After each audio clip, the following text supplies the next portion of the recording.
Pronto. Aí, ó. Não copiei o negócio. Pronto. Então, bom dia a todos. Estamos gravando o nosso encontro. Lembrando que as mensagens também são gravadas. E aí nós podemos participar com tranquilidade de tudo que acontece, blá, blá, blá. Hoje, então, nós vamos falar sobre as grandes formações florestais brasileiras. Depois, na aula de quinta-feira, nós vamos falar sobre as formações complexas, né? Mangue, essa coisa.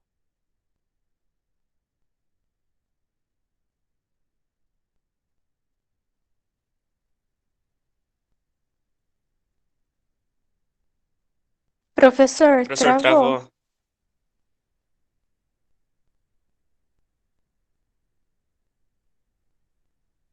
De pergunta. Vocês estão me vendo? O professor separou onde você falou mangue, alguma coisa assim. Ah, agora eu voltei? Voltou, voltou. Muito bom, muito bom, muito bom. Muito bem. Então, nós vamos trabalhar com a questão do mangue, aí depois nós vamos corrigir os exercícios na semana que vem, né? Então, mangue, Pantanal, essa coisa toda. Aí, semana que vem, a gente corrige os exercícios dessas duas aulas aí, tá? Vamos compartilhar a tela. Ai, ai.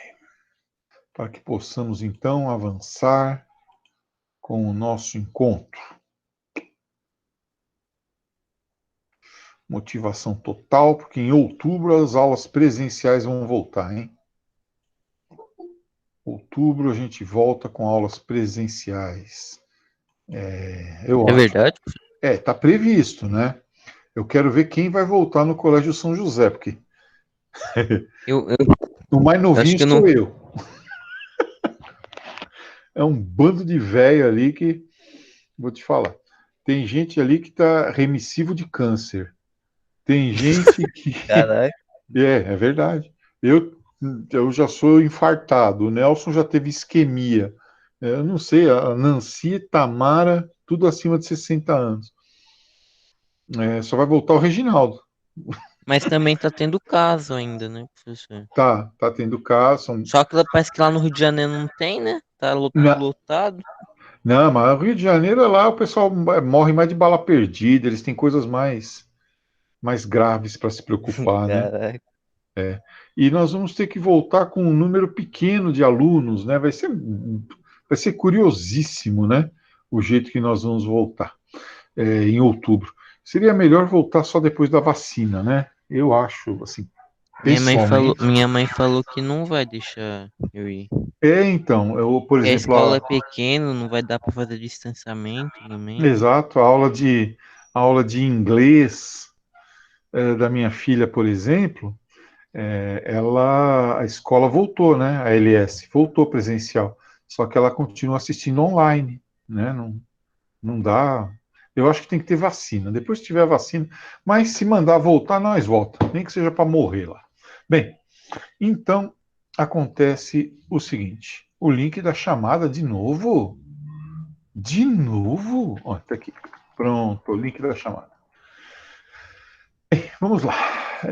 Falar sobre as grandes formações florestais do Brasil, que afinal de contas é disso que nós estamos tratando. Então, aula 49, página 390, caderno 3, Biogeografia do Brasil, formações florestais. É importante entender o seguinte: primeiro, existem três grandes tipos de domínio, né? Lembra?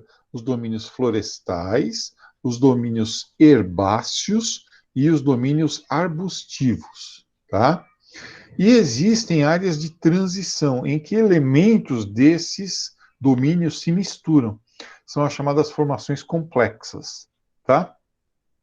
Lembrar que a vegetação sempre vai acompanhar o clima. Então, se o Brasil é uma terra de clima tropical, se o Brasil é uma terra de climas quentes e com pelo menos uma estação úmida na sua maior parte do território, tirando lá o tropical semiárido, né?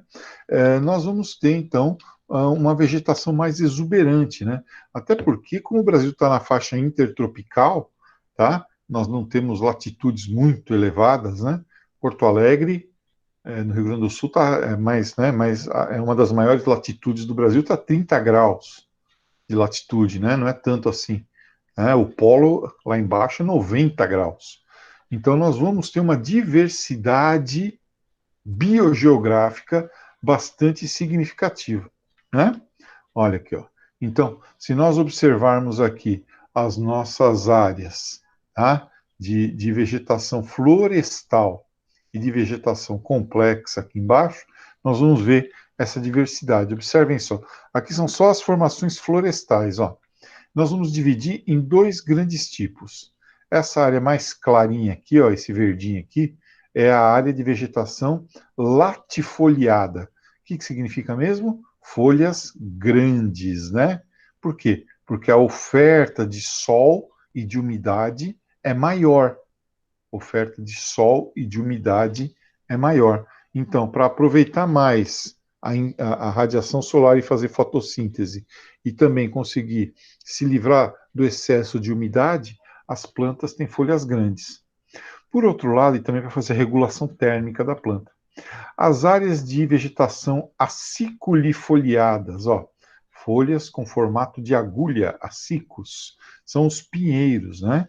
Nós temos uma areazinha muito claramente definida aqui, ó. É a mata de araucária.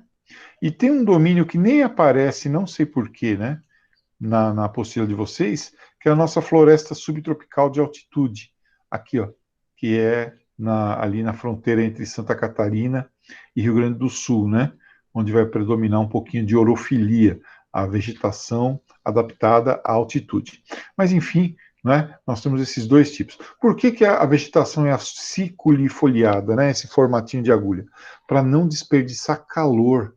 Como são áreas mais frias, né? A planta desenvolve esse tipo de folha para não, digamos assim, perder calor para o ambiente, tá bom? Então, temos aí a floresta amazônica, que é latifoliada, depois a nossa querida Mata Atlântica, também latifoliada. Claro que isso aqui é a vegetação original, né? Não o que sobrou nos dias de hoje. Depois, a mata de araucária, lá no norte do Paraná, e, finalmente, a mata subtropical aqui na nossa região. E lá no Nordeste, olha lá, tem uma que é a mata dos cocais. Mata dos cocais. Então, aqui, ó, floresta amazônica, mata dos cocais, mata atlântica, mata de araucária e floresta subtropical de altitude. Tá? São esses aí os grandes domínios florestais do Brasil. Começando, então, pelas nossas florestas latifoliadas. Olha aqui, ó, né? São aquelas de maior umidade e maior oferta de luz solar.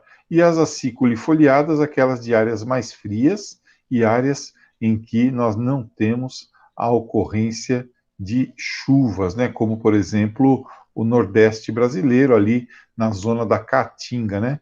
Então, alguma coisa que aproxima tanto as cactáceas, né, quanto os pinheiros, é a adaptação a uma menor quantidade de chuva, né? Uma precipitação menor. A Mata Atlântica é a nossa grande conhecida, vai aparecer aqui daqui a pouco, né? É só olhar pela janela que a gente já vê Mata Atlântica. Começando pela floresta amazônica. Gente, dá uma olhadinha aqui, ó, nas áreas que estão sendo devastadas, né? Então, aqui, ó, o avanço da fronteira agrícola pelo cultivo de soja e pelas pastagens, né, no oeste do Brasil, a exploração de madeira, né? Ó. Então, isso aqui tudo é o chamado arco do desflorestamento ou arco do povoamento recente. Tudo que está em vermelho aqui, tá? É a área que era floresta e agora não é mais. Grandes projetos minerais, projetos agropecuários, madeireiras, estão se encarregando de acabar aí com a floresta amazônica, tá? Lembrando que esse ritmo, né, de exploração acelerou-se ainda mais. Vamos lá. Uma floresta densa, em que as espécies estão muito próximas umas das outras, né? Os indivíduos, as árvores, estão muito próximos uns dos outros. Inclusive, às vezes, não deixa nem a luz do sol passar, né? Heterogênea, com muitas espécies diferentes, tá? Tanto vegetais quanto animais. Ao contrário das florestas lá das altas latitudes, né? Que são florestas homogêneas. Perennifólia, que não perde as folhas, que é uma floresta sempre verde, não perde as folhas, porque a oferta de luz é sempre a mesma ao longo do ano. Então não tem motivo para perder as folhas. Não tem outono, tem uma estação, chove e faz calor. Latifoliada, como nós já vimos, folhas grandes para aproveitar a luz e dispensar o excesso de umidade. Uma vegetação por andares. Então, lá na floresta amazônica, isso aqui são árvores, tá, pessoal? Ó, árvores, mais árvores, árvores amarelas, tá? Então, em cada extrato desses aqui, ó, em cada andar desse aqui, você tem espécies diferentes, né? Espécies animais, vegetais. Tem bicho que só desce daqui da árvore para reproduzir. Ou que nem o bicho preguiça aqui na Mata Atlântica, né? Que só desce da árvore para evacuar, né? Não sei por que ele faz isso, mas ele faz isso. Ele precisa evacuar, o bicho precisa fazer cocô, ele desce da árvore, o bicho preguiça. E uma floresta em clímax, quer dizer, uma floresta que se abastece dos seus próprios restos, né? Como é muito calor, muito úmido, a folha cai, o bicho morre, etc. Ele é rapidamente decomposto e vira adubo para a própria floresta se alimentar. Bem, a floresta amazônica ela tem 3 tipos de andar, né? Como nós já vimos. Um primeiro andar é aquela área mais aqui, as plantas menores, né? Aquelas plantas que vivem à sombra das outras, ó. É a região da serrapilheira, tá? Serrapilheira, né? Então, vão desde das gramíneas aqui embaixo, nas áreas de clareira, até as árvores menores, tá? Depois nós temos o estrato médio, né? Ou mata média, tá? E finalmente o dossel, que são aquelas árvores maiores que fazem sombra às outras. Ó, presta atenção agora, por favor. A serrapilheira, em alguns livros, talvez em exercícios, ela vai ser chamada de subbosque. Subbosque. Essa mata média, né? Para quem gosta aí do Senhor dos Anéis, a Terra-média, a mata média vai ser chamada de bosque. E o dossel vai ser chamado de dossel. Não tem outro nome para ele, não. Certo? Então, subbosque, bosque e dossel. Já o alinhamento subbosque, bosque e dossel, né? Então, são os três andares aí. A cachorra entrou na sala aqui de casa. Nossa. Bem, depois, o segundo tipo de alinhamento é a partir do rio. Então, tem o rio, a margem do rio, onde se forma a mata de terra úmida, o igapó, tá? É uma floresta sempre alagada, né? Onde tem a Vitória Régia, tal. É dentro aqui do rio, o Igapó. Ela está sempre alagada. Depois tem uma um pouquinho mais para cima, que na época da cheia ela alaga. É o Caá Igapó, ou Igapó branco, né? Caá Igapó. E tem depois a mata de terra firme, que é a mata que nunca alaga, que é o Teso, tá? Então, a partir do rio, hein? A partir do rio, nós temos o igapó, que é a mata sempre úmida, o caigapó, que é essa mata aqui que alaga na época da cheia, e o teso, que é a mata de terra firme. Tá bom? E finalmente as grandes ameaças a esse bioma, né, que a gente acabou de falar aqui do arco do desflorestamento, os projetos minerais que nem Grande Carajás, Vale do Rio Trombetas, Oriximiná, Serra do Navio. Então, os projetos de mineração, as madeireiras, que vêm antes, inclusive, da mineração, né? Então, primeiro você arranca a madeira para poder vender, os projetos de pecuária para transformar aquela área em pasto, e a agricultura de exportação, principalmente a agricultura de soja, né? O avanço do agronegócio. Tudo isso aí oferece risco para a floresta amazônica. Depois a nossa grande vizinha aqui, onde nós estamos inseridos, a Mata Atlântica, né?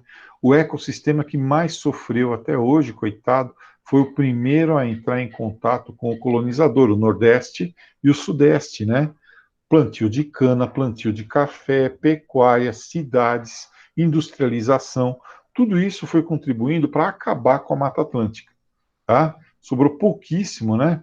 Uma floresta sazonal, quer dizer, ela só ocorre aqui na nossa região, né?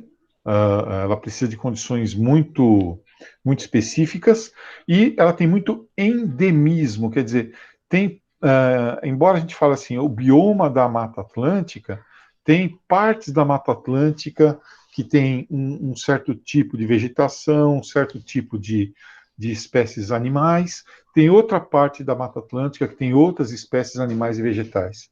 Isso garante a ela uma heterogeneidade em termos de vida, de biodiversidade, não é? Que faz dela um hotspot, uma área de mega diversidade. Então, muitas espécies diferentes por conta desse endemismo. Então, um bicho que tem aqui, às vezes não tem numa outra parte dela, lá no Espírito Santo, e assim por diante, tá? Infelizmente, só 5%, quase toda a Mata Atlântica preservada nas áreas de serra, né? Entre o litoral e os planaltos mais elevados aí do interior do Brasil, em parques e reservas. Olha aqui, ó, o que tem né, de gente morando na zona em que era a Mata Atlântica, né? Uma enorme, uma gigantesca densidade demográfica nessas áreas, tá? E aqui, por outro lado, o que era a cobertura original, ó, quanto tinha de Mata Atlântica, é tudo que está ocupado agora.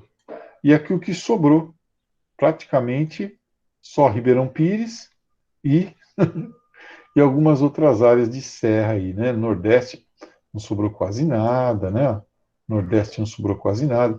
O interior aqui, ó, também não, tá?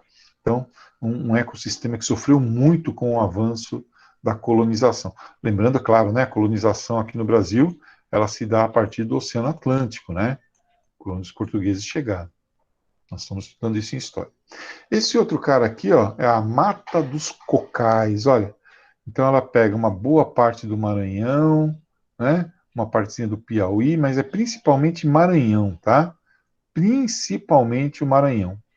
Na Mata dos Cocais, nós vamos ter uma zona de transição importante entre a Amazônia, que está do lado de cá, a Amazônia, e a Caatinga, que está do lado de cá. Ó. Então, a zona de transição entre a Caatinga e a floresta amazônica é a Mata dos Cocais, tá? Olha aqui, ó. Que tem, e o Cerrado, né? Tá aqui embaixo, tá? E o Cerrado que está aqui embaixo. Então, essa Mata dos Cocais, ela faz esse limite, essa fronteira entre Amazônia, Caatinga e Cerrado. Ela tem umas espécies muito importantes, ó.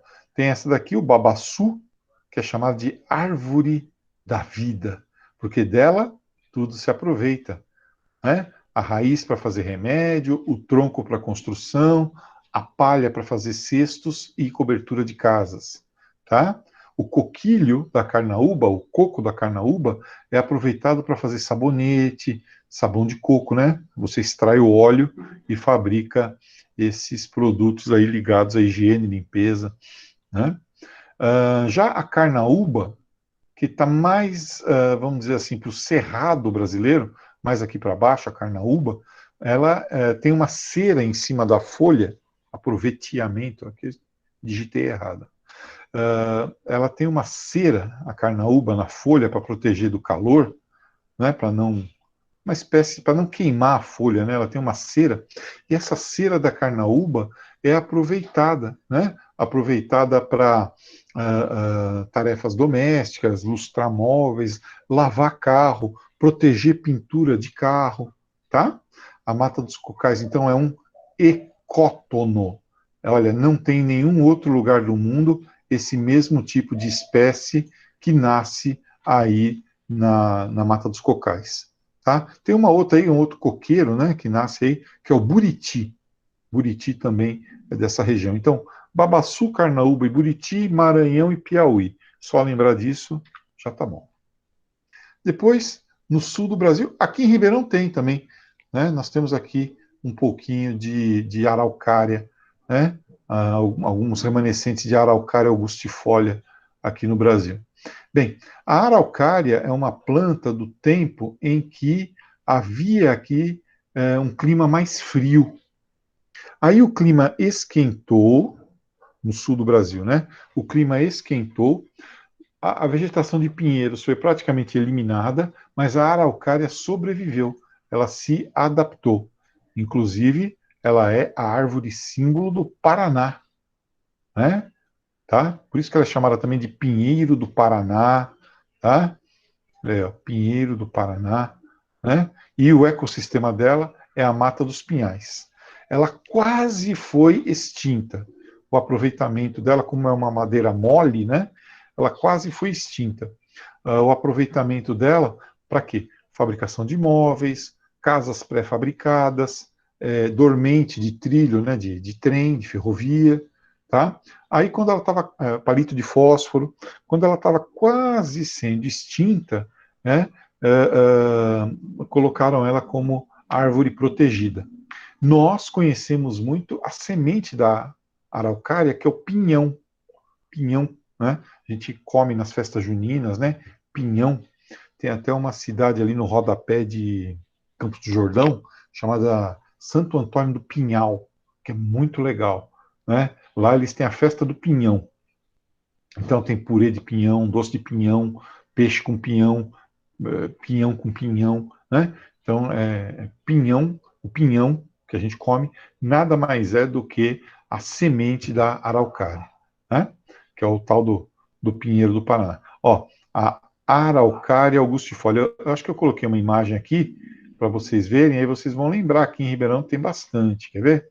Deixa eu só, aqui ó, a araucária augustifolia é a espécie predominante. Olha ela aqui, ó, né? Campos do Jordão tem também bastante, mas aqui em Ribeirão tem.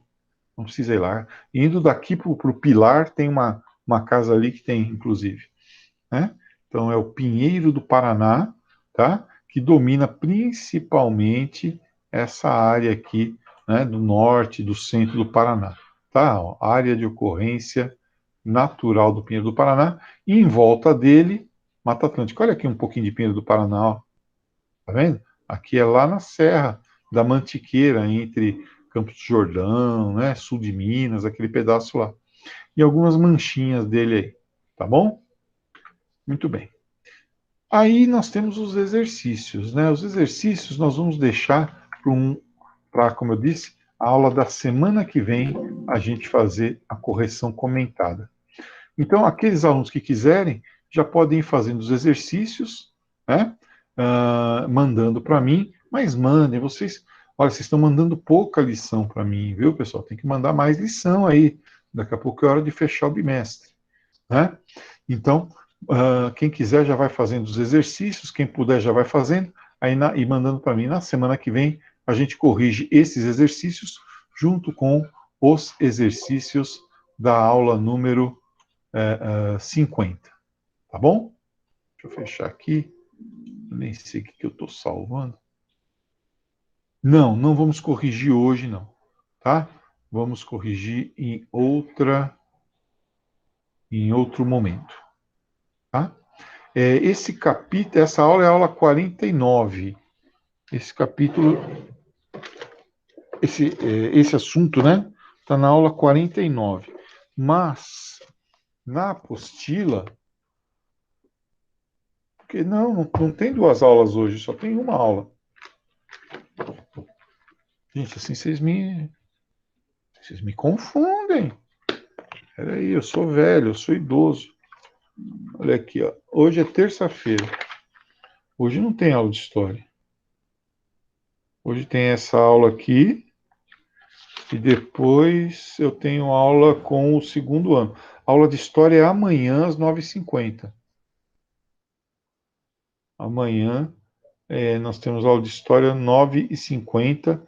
Nós vamos falar sobre os ataques estrangeiros ao Brasil 2, as invasões holandesas.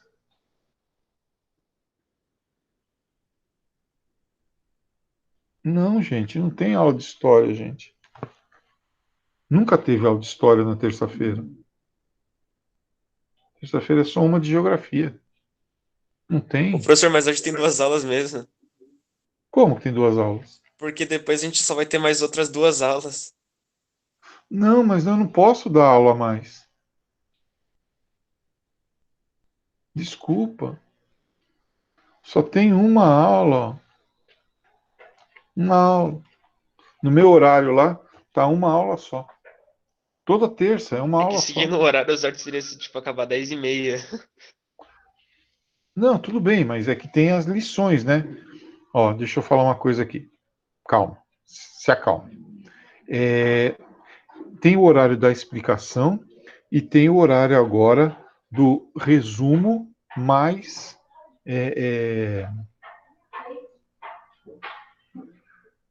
resumo mais exercícios, né? Espera aí um pouquinho, gente, só um minutinho. Calma, eu vou pegar meu horário oficial.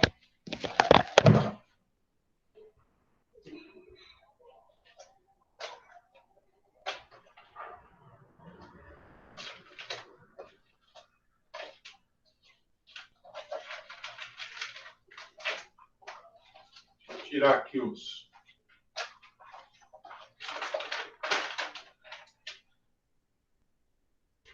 Então, ó, a aula vai de 8h50 a 10h30. Por quê? Eu peço para vocês dou a aula, aí eu dou a explicação, e agora vocês usam esse tempo restante para fazer o resuminho, né? Pelo menos é isso que se espera que vocês façam, né? Então, o capítulo é o seguinte, anotem aí.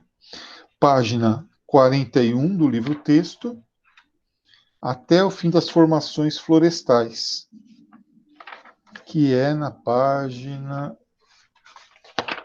Aqui, ó, página 45, tá?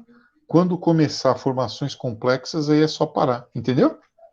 Então começa na página 41 e vai até a página 45. E mais os exercícios. E aí vocês mandam isso para mim. Por isso que tem essa diferença de horários aí, tá? E eu fico à disposição aqui no WhatsApp para tirar dúvidas. Ok? Entendi, professor. Ok. Então tá bom. Falou, gente. Até Falou, amanhã. professor. Tchau, pro. Tchau.